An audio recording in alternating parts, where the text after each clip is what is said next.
The story you're about to hear is shrouded in mystery, rooted deep in the heart of Arkansas. A tale that begins with an unsuspecting yard sale and unravels into something far more intriguing.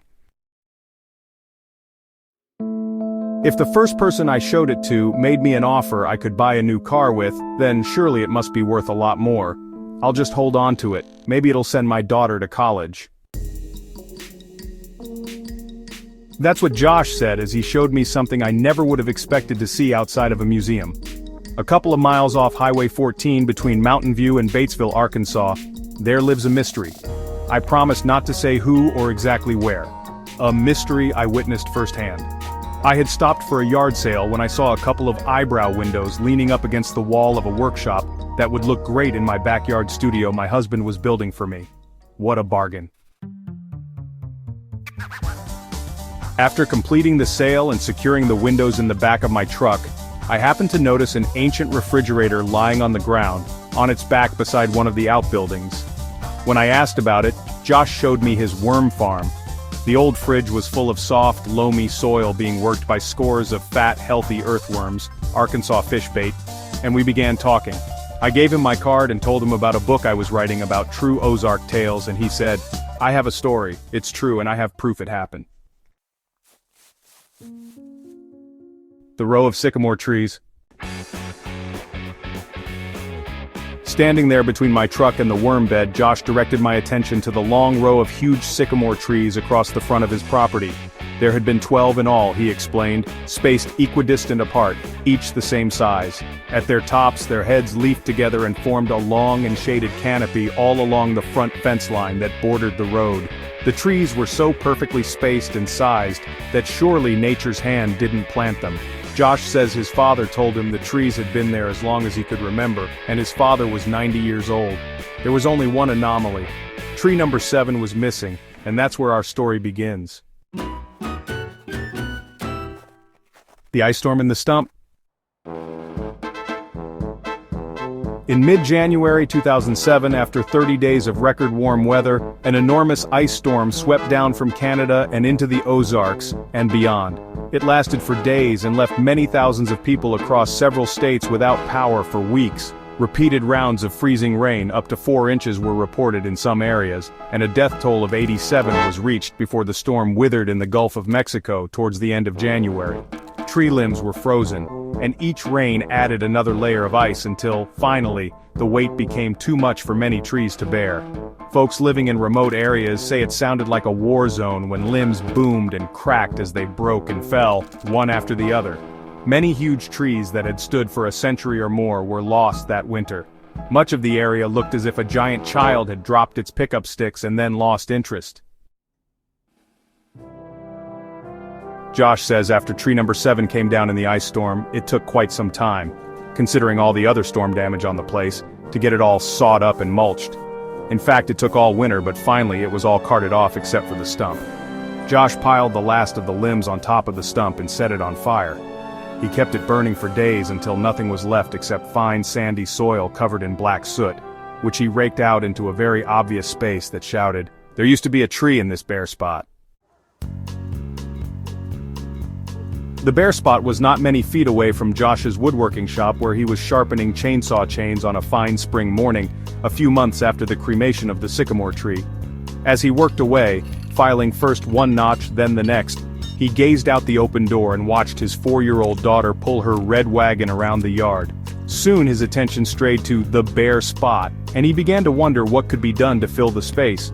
Just as he had finished one chain and picked up another, his wife popped her head in and asked him to keep an eye on their daughter while she ran into town for a few things. Josh continued to file and sharpen the chain as he watched his daughter happily digging away in the sandy yard, filling first one tuna can with dirt then the next, filling the little wagon then dumping it out before starting the process over again. This went on for at least an hour, he said, before it suddenly dawned on him that the daughter was growing darker skinned by the minute. Quite dark, in fact. Black, actually. She had been digging in the blackened sand, you could even say charcoal sand, of the burned sycamore stump. As Josh neared his daughter, he noticed that she held a little figure in her soot-blackened hands. It was a small terracotta statue. It looked to him as if it could be an Aztec or maybe Mayan image. It held a cob of corn in one hand and had a sheath of cornstalk as a headdress. The other arm was broken off. Forgetting about the cleanup he'd planned for his daughter, Josh began to dig in the blackened sand, searching for the statue's broken arm, which he quickly found. As he was placing the two pieces together to check the fit, he noticed a part of a foot was also missing, and he began to re-sift the sand through his fingers, looking for the missing bit. It was about this time that Josh's wife drove up and saw her husband and daughter both engrossed in playing in the bare spot of soot-blackened sand, which did not go over well. The daughter disappeared into the house, led, or should I say dragged, away from the dirt hole by a very displeased mom while Josh continued to dig and sift until dark. Examining the sculpture, you could see the intricate details and craftsmanship that went into its creation. Every curve and line seemed to tell a story, a tale from an ancient time. The texture of the clay, even after all these years, still held a certain mystique and allure. It was like holding a piece of history in your hands, a tangible connection to a bygone era. Time after time in the following days, Josh returned to the hole to search for the tiny missing piece of clay, but never found it. At this point in his story, Josh left me standing at my truck while he went into the house and returned with the little sculpture and put it in my hand. The missing piece was not immediately noticeable until he pointed it out to me, a couple of toes. Talk about searching for a needle in a haystack. And he still to this day, a couple of years later, continues to go to that bare spot every now and then to sift sand through a piece of window screen. The sculpture was a full-length figure, maybe 6 inches tall, with a feathered cornstalk headdress. It held a stalk with a half-shucked cob of corn in one hand, and some sort of object in the other, now repaired hand. Perhaps it was a tool to scrape the corn from the cob. The figure was small, only about 6 inches tall, and obviously Mayan Aztec or near that period. I'd seen similar relief pieces at the Museum of Anthropology in Mexico City, but I'd never seen a three-dimensional standing maize god figure before. The ones I'd seen were all sitting figures. I studied sculpture a lifetime ago, and it gave me a chill to place the pad of my thumb in the exact place at the back of the statue where the original artist's finger had smoothed the wet red clay and moved it into a position of a likeness. I could see faint impressions here and there of a partial fingerprint. I imagined the tools he must have used to gouge and smooth delicate areas, to make the tiny depressions around kernels on the cob of corn, to hollow out the entire figure for firing. I'm assuming the artist was a man most likely, but we can't know. I held the little corn god in my hand, studying every notch and groove while Josh continued his story. Several weeks after finding the statue, a man of some archaeological experience happened to stop by Josh's ongoing yard sale. When Josh showed him the little corn god, the man made him an offer on the spot.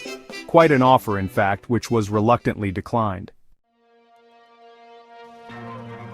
Intrigued and excited to have had the opportunity to examine the little statue myself, I headed home. Trying to be mindful of my newly acquired eyebrow windows in the truck bed, I continued to think about Josh and his ancient artifact. As soon as I arrived home, I hurried into my computer to do a little research. There are 18 mounds, huge earth mounds, some almost 50 feet high, just 50 miles or so south of Josh's place.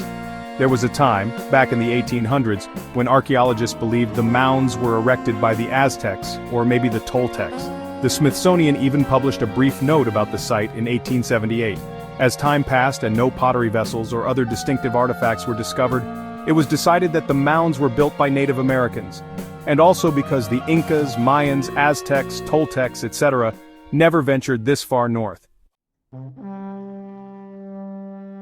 The name Toltec mounds stuck, well, because they'd been called that for so long. Yet, here in Arkansas, just a few miles from Batesville, Arkansas, was the little corn god, maize god, they're sometimes called, that had been buried beneath the roots of a sycamore tree for at least centuries and far enough underground that it could have been there for who knows how long. Buried right there where many acres of land lie flat out in a valley with the White River on one side and high rock bluffs on the other. It would have made an amazing cornfield. You know, the Aztecs used those little corn god sculptures to ensure good crops when planting new plots, or so I've read. They buried the maize god before ever turning a clod of soil and thanked him in advance for a bountiful harvest. Josh and his family have a beautiful place, certainly something to be thankful for. You'll have to decide how you think the maize god came to be there, I don't know. However, I do feel certain that when the time comes, his little girl will go to college, paid for by the little corn god.